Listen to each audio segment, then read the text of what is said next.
প্রলয় সেই দুপুর থেকে সারাটা বিকেল পার্কটার লেকের ধারে বসে আছে, বুকের ভেতরের কষ্টটা দলা পাকিয়ে গলার কাছে। এই কয়েক মাস ধরে অন্তরাকে নিয়ে যে সন্দেহটা দানা বেঁধেছিল, তাহলে সেটা সত্যি? অন্তরার এতদিনের ভালোবাসা, প্রেম সব অভিনয় ছিল? উফ, আর ভাবতে পারছে না সে।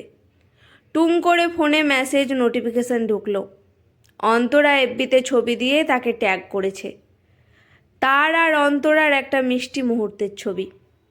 ওপরের ফিলিংসে লেখা লাভ। তার স্ত্রী অন্তরা প্রায় প্রতিদিনই প্রলয়কে নিয়ে এফবি স্ট্যাটাসে ছবি দেয়। প্রলয়ের ছবি তুলতে ভালো না লাগলেও অন্তরার ইচ্ছেতে সামিল হয়ে সেও অন্তরার সাথে ছবি তোলে ওর মন রাখার জন্য। অফিসের কলিগরা এই নিয়ে হাসাহাসি করলে মাঝে মাঝে বিরক্ত হয় প্রলয়, কিন্তু অন্তরাকে বারণ করতে পারে না কিছুতেই। কিন্তু আজ এফবিতে অন্তরার দেওয়া ছবিটা দেখে বড্ড বিরক্ত হলো সে। সব সময় লোক দেখানো ভালোবাসা মনে হয় তার এগুলো দেখে। এরই মধ্যে কতজন কমেন্ট দিয়েছে, lovely couple, happy family, made for each other. অন্য দিন হলে সে আর অন্তরা দুইজনে মিলেই লাভ রিয়াক্ট দিত, কমেন্ট দিত, কিন্তু আজ ইচ্ছে করলো না। ভীষণ খারাপ লাগায় মনটা ভরে গেছে তার। এই মেয়েকে লোক দেখানো আদিক্ষেতায় বিরক্ত লাগছে তার। নেটটা অফ করে দিল সে। বছর তিনেক হলো বিয়ে হয়েছে তাদের। প্রলয় চাকরি সূত্রে এখানে ফ্ল্যাট কিনে থাকে, আর প্রলয়ের বাবা মা দেশের বাড়ি জমি জায়গা দেখাশোনা করে অন্য দুই ভাইয়ের সাথে। ছুটিতে বা কোনো অনুষ্ঠানে যখন সে আর অন্তরা দেশের বাড়িতে যায়, তখন প্রলয়ের মা ভীষণ খুশি হয়। কথায় আছে, আগে দর্শনধারী, তারপর গুণবিচারী। তা অন্তরার শাশুড়ি তো এমন রূপে লক্ষ্মী আর গুণে সরস্বতী বৌমা পেয়ে আপ্লুত। তাই বাড়ির অন্য বউরা বেশ হিংসে করে অন্তরাকে। তার ওপর তাদের দুজনের দাম্পত্য খুনসুটি দেখে অনেকেই পিছনে মুখ বেঁকায়, যেন বউ আর কারোর হয় না। সবসময় বউয়ের পিছনে ঘুরঘুর। প্রলয়ের বৌদি তো একবার সামনাসামনি মজার ছলে প্রলয়কে বউ পাগলা বলে ফেলেছিল। প্রলয়ও তাকে হাসতে হাসতে উত্তর দিয়েই দিয়েছিল, নিজের বউয়ের জন্য পাগলা না হয়ে অন্য বউয়ের জন্য পাগলা হলে কি বেশি ভালো হতো? প্রলয় বরাবরই চুপচাপ, তাই তার কাছ থেকে মুখের ওপরে এমন জবাব পেয়ে বৌদি সামনে চুপ হয়ে গেলেও আড়ালে ইঙ্গিতপূর্ণ মুচকি হাসত অনেকেই। একটু বেশি বয়সের কচি সুন্দরী বউ তো, কি আর করবে, চোখে তো হারাবেই। আসলে আত্মীয় স্বজনরা যখন বউকে নিয়ে নিন্দে করার কোনো কারণ পায় না, তখন ঘরের ছেলেদের তৈনভাব দেখলেই জ্বলতে থাকে। সমালোচনার কিছু বিষয় তো থাকতেই হবে, দল বেঁধে এক জায়গায় হলে। তার ওপরে অত সুন্দরী বউকে কিভাবে একটা এক্কেবারে সাদামাটা আনস্মার্ট ছেলে এইভাবে হাত করে রেখেছে শুধু ভালো চাকরি করে বলে, সেটাও সবার একটা চিন্তার বিষয় অবশ্যই। ওদের সুখ দেখে নিজেদের দাম্পত্য জীবনের কথা ভেবে বুকের মধ্যে সবার কম বেশি চিনচিন করে বইকি। হ্যাঁ, আসলে অন্তরা বেশ সুন্দরী, প্রলয় তার পাশে সত্যি বড় বেশি সাদামাটা। প্রলয় নিজেও বোঝে অন্তরার রূপের কাছে সে বড্ড বেমানান। তার অফিস কলিগরাও ঠাড়ো ঠাড়ো ঠাট্টা করে বুঝিয়ে দেয় যে এত সুন্দরী বউ তার কপালে জোটা উচিত হয়নি। দেখাশোনা করেই বিয়েটা হয়েছিল তাদের। অন্তরার বাবা নিম্ন মধ্যবিত্ত, তাছাড়া অফিসে ক্যারিক্যাল সেকশন চাকরিরত বাবার মাথার ওপরে দুটো সুন্দরী বড় মেয়ে থাকলে যা হয়। দিনরাত আশেপাশের ছেলে ছোকরাদের জ্বালাতন থেকে রক্ষা করার তাগিদে প্রলয়ের মতো সরকারি চাকুরিরত পাত্রের বয়স অন্তরার তুলনায় একটু বেশি হলেও বিয়ের সম্বন্ধ আসতে এত ভালো সুযোগ হাতছাড়া করতে চাননি তিনি।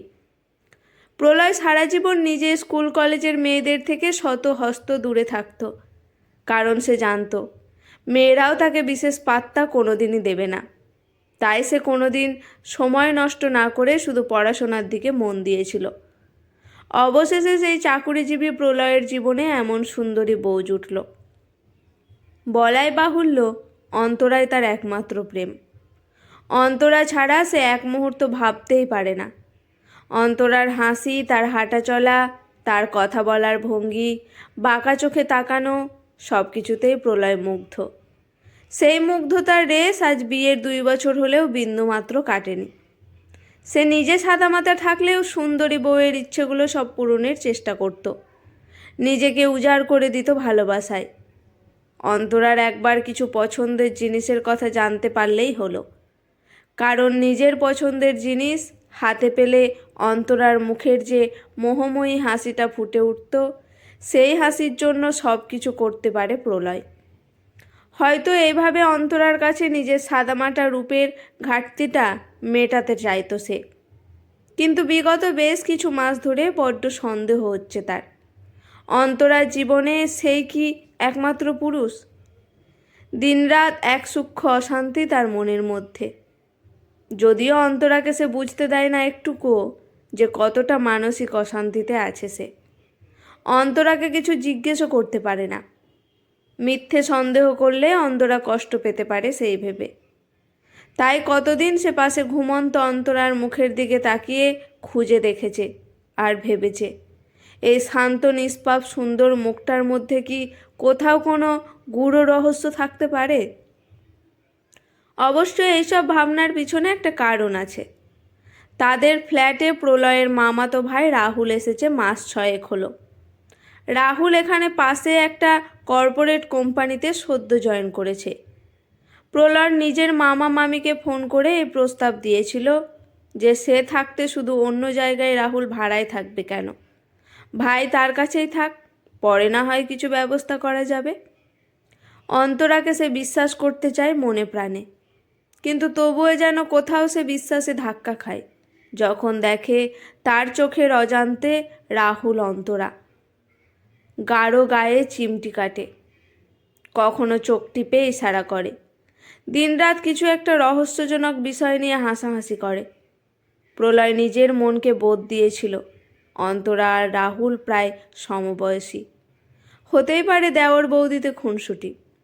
সে চেষ্টা করত পাত্তা না দিতে, কিন্তু তবুও বুকের একপাশে কেন জানে না একটা ব্যথা চিনচিন করে ওঠে তার। রাহুল তার ভাই, অনেক বেশি স্মার্ট, বেশ লম্বা, ফর্সা, হ্যান্ডসাম। প্রলয়ের মনে কোথাও যেন এই চোরকাটা বিঁধে থাকে। অন্তরার পাশে যেন তাকে নয় রাহুলকেই অনেক বেশি মানায়।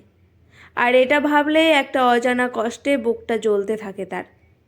সারাদিন সন্দেহ করে করে কষ্ট পেয়ে যখন দিনের শেষে অন্তরার একান্ত সাধ্ধিন্যে আসত প্রলয়, তখন কিন্তু কোথাও কোনো সন্দেহের রেশ পেত না সে।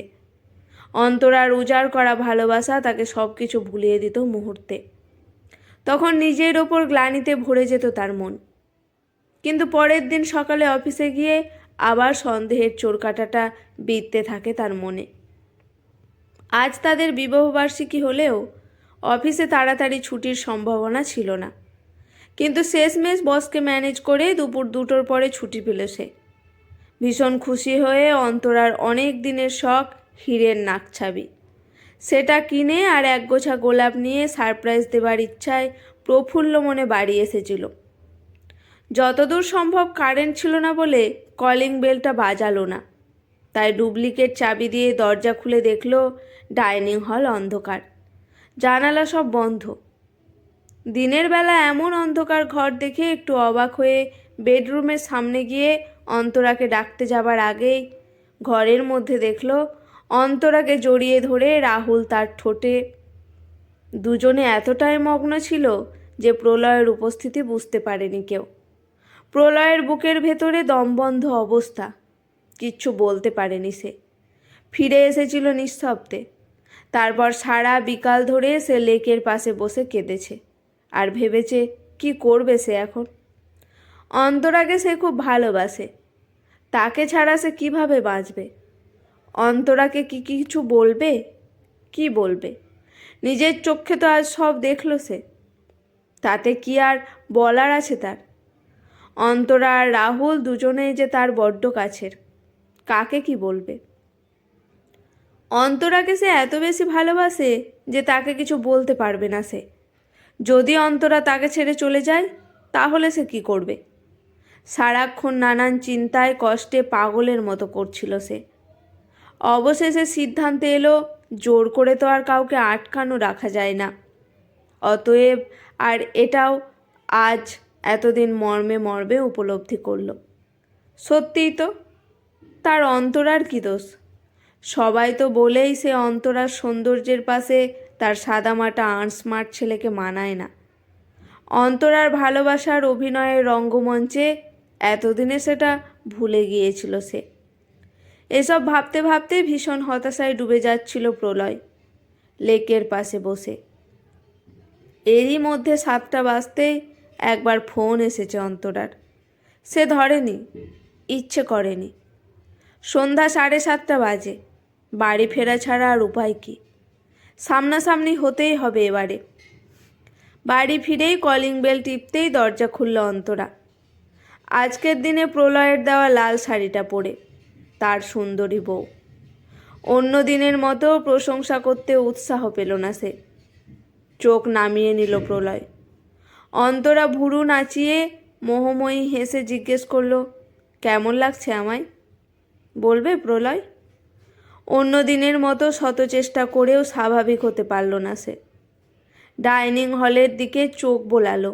সারা ডাইনিং হল ফুল দিয়ে সুন্দর করে সাজানো। এবারে এত দুঃখের মধ্যেও হাসি পেল প্রলয়ের। এই রকম লোক দেখানো ভালোবাসা দেখে সে অবাক হয়ে ভাবছে, কি করে এত স্বাভাবিকভাবে তার সাথে কথা বলছে অন্তরা। এত সহজ সরল হবার অভিনয় কি করে শিখল সে? তার সাথে এত বড় বিশ্বাসভঙ্গ করে এমন নিষ্পাপভাবে কথা বলছে কি করে অন্তরা? অন্তরার প্রশ্নে শুধু হালকা হাসি দিয়ে অন্তরার পাশ কাটিয়ে মানসিকভাবে বিধ্বস্ত প্রলয় ডাইনিং হলের সোফায় গা এলোতে যাবে, এমন সময় ঘরের ভেতর থেকে হ্যাপি অ্যানিভার্সারি জিজু বলে একগুচ্ছ গোলাপ নিয়ে বেরিয়ে এলো অন্তরার বোন সঞ্চারী আর তার সঙ্গে রাহুল। অবাক হয়ে গেল প্রলয়। সঞ্চারী মালদা থেকে কবে এলো? প্রলয়ের কাছ থেকে প্রশংসা না পেয়ে অন্তরা কপট অভিমানের ভঙ্গি করে বলল, তুমি অফিসে চলে যাবার পরেই সঞ্চারী ফোন করেছিল যে ও আসছে, তাই রাহুলকে অফিসে যেতে দেইনি আজ। ওকে ঘরের চাবি দিয়ে সঞ্চারীকে স্টেশন থেকে আনতে বলে আমি বেরিয়েছিলাম ফুল কিনতে। তোমার তো কিছু মনে নেই যে আজকের দিনে একটু তাড়াতাড়ি ফিরতে হবে? আমার ফোনটাও ধরতে নেই। প্রলয় কিছু বলতে যাবার আগেই সঞ্চারী বলল, আজকের দিনে জিজুকে আর বকিস না তো। তারপর প্রলয়ের হাতে একতোড়া ফুল দিয়ে হেসে বলল, যদিও অন্তরা দুপুরে রোদের মধ্যে গিয়ে তোমার জন্য ফুল কিনে এনেছে, তবুও সব ক্রেডিট কিন্তু তোমার বউয়ের নয়। আমি আর রাহুল সারা বিকেল ধরে সাজিয়েছি কিন্তু। এবার বলো কেমন হয়েছে? অন্তরা এবারে সঞ্চারীর দিকে তাকিয়ে হেসে বলল, সে কি আর এমনি এমনি করেছিস দুইজনে? ভুরি ভুরি স্বার্থ আছে তোদের, সেটা এবারে জানাই। রাহুল এবারে হেসে বলল, এবারে বলতে পারো বৌদি। যতদিন না ওই তরফে সিগন্যাল পাচ্ছিলাম ততদিন তোমাকে জ্বালিয়েছি, এবার দাদাকে জ্বালানোর পালা। অন্তরা মুচকি হেসে প্রলয়কে বলল, শোনো, এতদিন ধরে রাহুলবাবু সঞ্চারীকে প্রেম করতে রাজি করাও বলে আমাকে পাগল করে দিচ্ছিল। আমাদের বিয়েতে সঞ্চারীকে দেখেই বাবুর খুব মনে ধরেছিল। আমার না কুচু বোনটাও তেমন। ওকে নাকে দড়ি দিয়েই বেশ করে ঘোরানোর পরে কাল ভ্যালেন্টাইন্স ডেতে দুইজন রিলেশনে এলো, আর তাই আমার নির্লজ্জ শালিকা আজকে লাফাতে লাফাতে চলে এসেছে তোমার সাথে কথা বলতে। এখন আমাদের দুজনের কাজ নাকি দুজনের বাবা মাকে বুঝিয়ে ওদের 4 হাত এক করা। ওদের আর তর সইছে না।